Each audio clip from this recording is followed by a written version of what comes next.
In my 7 years of playing professional baseball, I got up to 98, but now I'm training myself to throw 100 miles an hour just to prove that it's possible. Now, here are the steps that I'm gonna take to get to 100 miles an hour, and I'll even guarantee that after watching this video, you'll start to think about gaining velocity differently. Let's dive in. All right, so for the first component of me throwing 100 miles an hour is what is king. It's mechanical efficiency. You have to be able to transfer all of this energy from the ground up into the chain to the back of the baseball, right? And so mechanical efficiency is definitely king. There are some players who actually lack the frame and the engine to actually be able to throw hard, right? They're not strong enough, they might not be powerful enough, not athletic enough. But when you get to a certain level, and for me, when I'm at this level of, I'm throwing mid 90s plus, then it becomes all about mechanical efficiency because the force production is there. I'm strong enough, I'm powerful enough, I'm mobile enough to actually go out and throw 100 miles an hour. But I need to piece it together on the mound to transfer all of that energy smoothly up the chain into the arm, okay? That's why I get days where I'm throwing and, I'm in the mid 80s. It's not a high effort day, but I'm in the mid 80s and things don't really feel too great. And then I change something in my mechanics that makes it a lot more efficient, and then I suddenly start popping, 90s. And this is actually what happens a lot right now when I'm working with the back leg, which is one of the biggest things I'm working on is not getting too deep with the back leg, right? Sometimes I sink too deep into the back leg and there's just no energy that's coming from the back leg into my front leg to be able to throw hard. And so when I'm throwing like that and I'm relaxing into my back leg, dropping and getting too deep, I might be mid 80s and things aren't feeling too great. But then when I make one mechanical change of, okay, let's just keep an impulse. Let's really try to stabilize the back leg, right? Really feel that impulse right here, drop into it, but also stabilize it, not just continue to drop into it. You're dropping into it, stabilize, and then get to the front leg. That's when, I can get to like the 90s and beyond. And this is different for everyone. Like I have my training partner, he's working on different things. He's working on, upper half mechanics, and this should come in phases. So when I was working on it, when I embarked on this journey, the first thing that I was working on was upper half mechanics, right? And more specifically, how my glove side and front side worked, okay? And so, what was happening with me was that I was pulling and it was kind of like a twist, and that was how I threw, because I did a lot of, pivot pickoffs with driveline balls and stuff like that. And I got in a bad habit of my upper body being like a really twisty action. And so how I kind of fixed this was really getting linear to the plate, right? Instead of pulling with the glove like this, I wanted to be more here, use my torso and crunch this oblique. That's going to propel my arm forward, okay? And I'm trying to even keep my glove side inside my front leg so that I keep all of that energy going toward the target. Rotational energy, hip to shoulder separation is important, but you have to be able to decelerate all of that and accelerate into linear energy, because the end goal is to throw as hard as you can through the target, right? And so rotational energy has to stop and redirect into linear energy at some point. And so that's what I really sucked at, was I was rotating and all of it was leaking this way. I wasn't able to stop it very well, and my arm would fly out, forearm fly out, and that was what was happening. But now what I'm trying to do is, and what I was really working on was rotational energy, stop, linear moment, linear energy, okay, straight through. And so that was the number one thing that was the low-hanging fruit for me, right? That's kind of how we do it, especially at the Pitch Lab, is what is the athlete's low-hanging fruit? Okay, let's attack that until that gets good, and then we'll move on. This is like a phase. This lasted 1 to 2 months for me, right? Because that's how long it took to get to a decent position to where, okay, now this is ingrained, I can do it without really thinking, and now we can move on to the back leg, which is what I'm working on right now. You can't work on a bunch of stuff at once. Like there's a story about one of the guys who we worked with at the Pitch Lab, and he was trying to think about all these different things at once. He was trying to think about his hip, he was trying to think about his leg, his arm action, everything like that. And he wasn't making any progress. And the one thing that I taught him was, hey man, let's just focus on one thing, okay? His arm action was all messed up, okay? He was a big, strong kid, powerful. He should have been able to throw, harder than he was. He came to us throwing 82, okay? Just by fixing his arm action, he was able to get to 90, right? Because he actually attacked his lowest hanging fruit, okay? And so that's what needs to happen with this number one is mechanical efficiency, which is identify your lowest hanging fruit. This is going to be different for everyone, right? And then attack that. And it's going to be a phase, right? It's going to be boring, okay? It's going to be like, for me with the upper half mechanics, it got boring, okay? I only threw off my knees for like 2 months because I isolated my upper half, and that was all I was focusing on was, okay, I'm driving through the target. And it gets boring, but when it gets boring and it becomes monotonous, then that's when you know that you're making progress. Because if you can do it unconsciously without even thinking about it, then that's a time that you can actually move on. Because, you won't be thinking about, glove side, but you're also working on the back leg, and then, you overthink and it gets complicated and you enter what's called the superdome where you're just overthinking, right? And so that's what we want to avoid. And that's how we do it with the Pitcher Lab. If you want help with any of this stuff, top link in the description.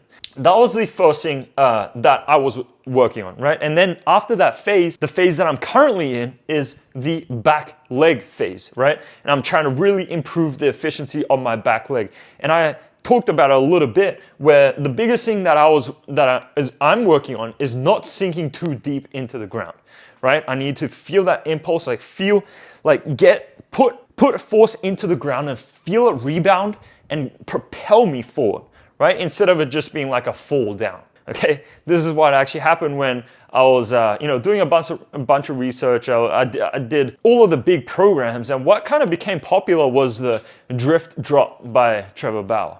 And I took that to heart and I was doing it. But what this actually created was a delivery where, I'll drift, but then I'll drop, and then there was no energy coming from the back leg. It was like a dead back leg, and I'll get really deep because I just kept dropping. And that actually created a bunch of issues. And if you see me throw like in the mid 90s, you can really see I get really, really deep. And that got me to the mid 90s. But what I realized was that just wasn't something that was sustainable and was gonna get me to 100 miles an hour, right? You look at a lot of the guys who threw really, really hard. A lot of my favorite guy right now to watch is Jacob Mizrowski, and he does it so well. He doesn't get it deep, he's just drifting, and then is feeling that ground push back, and it propels him forward, right? And he has a bunch of linear momentum that he can block and throw through, okay? And so that's what I'm trying to create with the back leg, is create more of like a burst of energy rather than just be like a fall, okay? So those are the two things that I'm mainly focusing on. With the Pitcher Lab, some of the most common things that we have to work on is, the pelvis rotating, right? Rotating into foot plant. A lot of guys, their pelvis is rotating upwards, but we need to make sure it's slamming downwards into foot plant. That's a huge one. Arm action is a huge one we see a lot.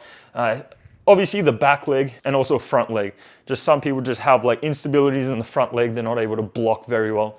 And so those are the kind of things that we work on. And how we work on this, right, is that we have intentional throwing programs. Okay, and so if you don't want to work harder and you actually want to work smart, then this is how you want to structure your throwing programs. Is your throwing program should be designed to attack your mechanical deficiencies, okay, what you need to work on, okay? So you can't just expect to, go out and rip a bunch of pull downs and plyo velos and hope that your mechanics are gonna get better. Like that's not what that's gonna train. I love the high CNS type throwing, that's something that we do, but the smartest way to go about it is incorporate some of the high CNS stuff, but also do it with intent, right? Intent to actually improve your mechanical efficiency. And so I'll give you an example. So if it's a guy who has a really hard time separating and getting their pelvis through, you might do something like a turn and burn, where you're backpedaling and then you're really feeling your hips fire first and then you're throwing. For me, like with the back leg, one of the drills that I like to use is like a jump back drill. So I'm on the mound and then I'm jumping back and throwing. Okay, that's kind of feeling the stabilization on the back leg and then that impulse into the throw. Okay, and so that's kind of what I would do, and that's kind of the approach that we take at the Pitcher Lab is, okay, we're not gonna just throw you into like pull downs and plyo veloads and stuff like that. No, it has to be more intentional, okay? It has to attack your lowest hanging fruit from a mechanical efficiency standpoint. And so I just gave you examples on these with the upper half. I was doing a bunch of knee throws. That was what helped me actually clean up my upper half. And with this, I do a bunch of drills that actually help me feel what I need to feel with the back leg, okay? And so that's number one. make sure your throwing program is actually attacking your mechanical deficiencies and aimed at increasing mechanical efficiency, because mechanical efficiency is king with the pitching delivery. You can be the strongest, most powerful, you can just be an absolute stud. But if you're not able to piece it up onto the mound, well, you're just not going to throw hard, period. Right? This is king, and this is the number one thing that you need to be working on. And that's kind of something that I realized when I was pushing output, right? I was getting strong, big, strong. And this is what they all tell you, right? To get bigger, faster, stronger. It's like, okay, yeah, become a beast in the weight room, throw a bunch of pull downs, do a bunch of high CNS stuff, and then you're gonna throw gas. And what I started to realize was, okay, I'm strong and powerful. I can deadlift over 600 pounds. I can squat over 500 pounds. Like, where's my 100? And so that's when I kind of realized that, okay, it is about, mechanical efficiency, how well you're able to transfer this energy up into the arm and through the ball. That's when I realized that was king. But that's number one. Now, number two is rate of force development training and impulse type training. Okay, so, if you're a novice athlete, then yeah, you might have to work on your strength first, because you do need a base layer of strength, okay? And I've explained it in a couple other videos, but if you can squat, 1.5 to 2 times your body weight, you can deadlift 2 times plus your body weight, you can bench, your body weight, and do a bunch of pull-ups, then that's kind of like a strength base, okay?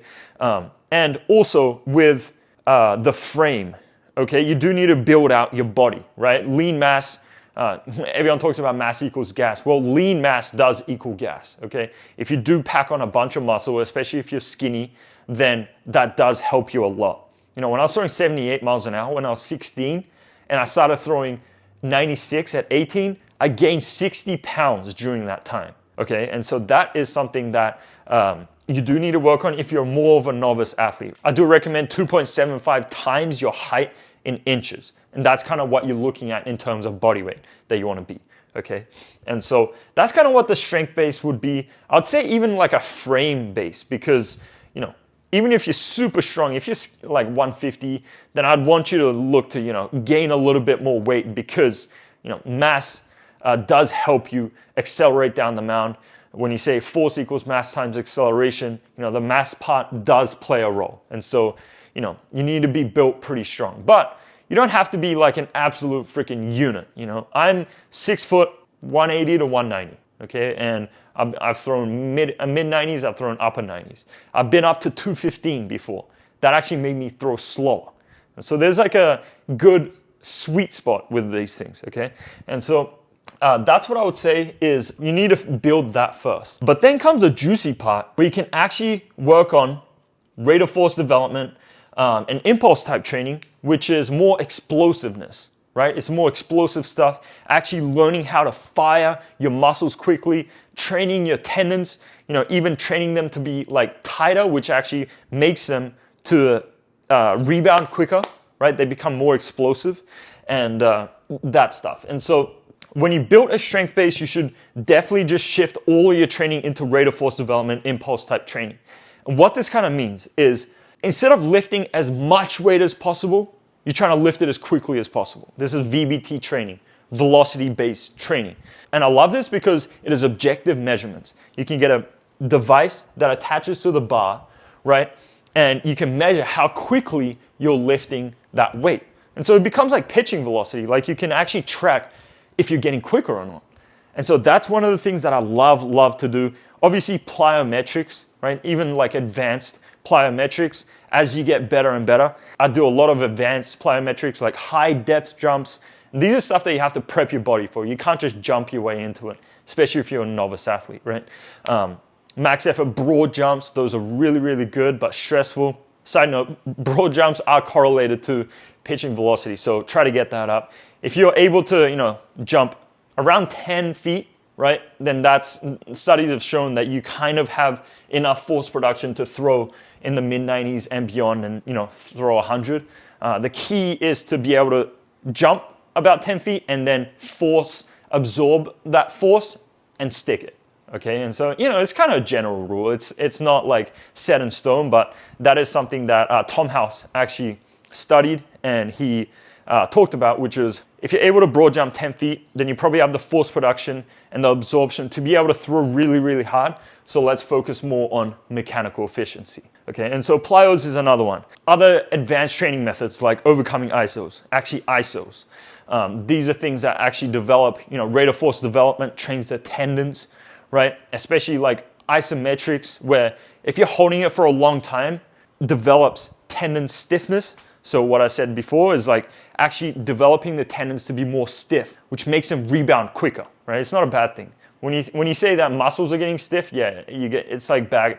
But with the tendons, it actually makes it rebound quicker, right? A tighter tendon is going to snap back quicker, right? And that's kind of what we're training. Overcoming ISOs, again, one of the things that I love about it is developing the neural pathways, right? And so they're with expressing a lot of force and putting a lot of force into whatever you're doing, your brain needs to send a signal to the muscle, right? And so the quicker you can get that going and the more efficient that is, the better you're going to be at it. And so overcoming ISO studies have shown it's one of the best ways to actually train that neural pathway between the brain and the muscle. And so I do a bunch of stuff, like split stance, overcoming ISO, squat, overcoming ISO, even upper body stuff like bench press, overcoming ISO, stuff like that. All of this stuff is related to, rate of force development, impulse type training. And the last thing would be, a lot of band work. Right? I love to use band work and not like arm bands or anything. It's more like, okay, we're going to use it for oscillatory. So you might have a band right here and then you're just pulsing. Or it might be like a assisted jump. So the band is actually pulling you and it's giving you an overspeed stimulus. Stuff like that, which is all developing explosiveness and, rate of force development, right? The whole goal of this is to produce a lot of force really quickly. The pitching delivery happens in milliseconds. And so we want to be able to maximize how much force we can put in, right, and express during those milliseconds. And so that's why we don't just train for strength and, try to get as strong as possible, because you're not going to be able to tap into that strength in the pitching delivery anyway. We want to be able to tap into as much of our force production potential as possible during those milliseconds. Okay, so we want to be as explosive as possible in those milliseconds. Now, that's the whole goal of the lifting and what you should really focus on, okay? The only caveat is if you aren't very strong, then you would want to build like a strength base, actually fill out first, right? But then after that, it should be all just rate of force, impulse type training, okay? Unless you're a guy who, lacks stability or something like that, then you might do a lot more ISOs and position-specific stuff where, if you suck it, if you just don't have stability, then you might hold this in like an ISO or something like that. But for a lot of it, it should really focus a lot on this. And then the mechanical efficiency obviously is king, because you can build this all the way up you want, but you need to be able to express it on the mound. And so this is king. This is something that you need to put like, I would say like 80% of your focus on, because this is king.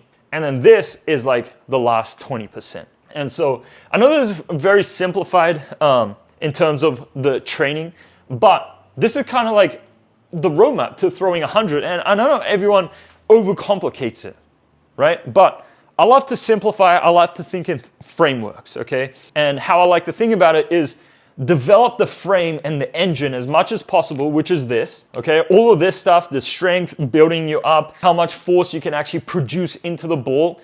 This is all building the engine. And this is being able to transfer all of that to the ball, because that's a whole different skill in of itself, right? But this is how I like to do it. This is how we approach it at the Pitcher Lab, right? We do these simultaneously. We do them at the same time. We're gonna develop your engine, right? And we're also going to help you transfer what you built into the ball. And now this is even something that I'm focusing on to throw 100. Like throwing 100 is one of the most complicated things you could do, right? But I'm still focusing on these two things and I'm simplifying it down. And so this is the process that I'm following to throw 100 miles an hour. If you need help with any of this stuff, first link in the description. You can book a call with me or my team and I'll see you there.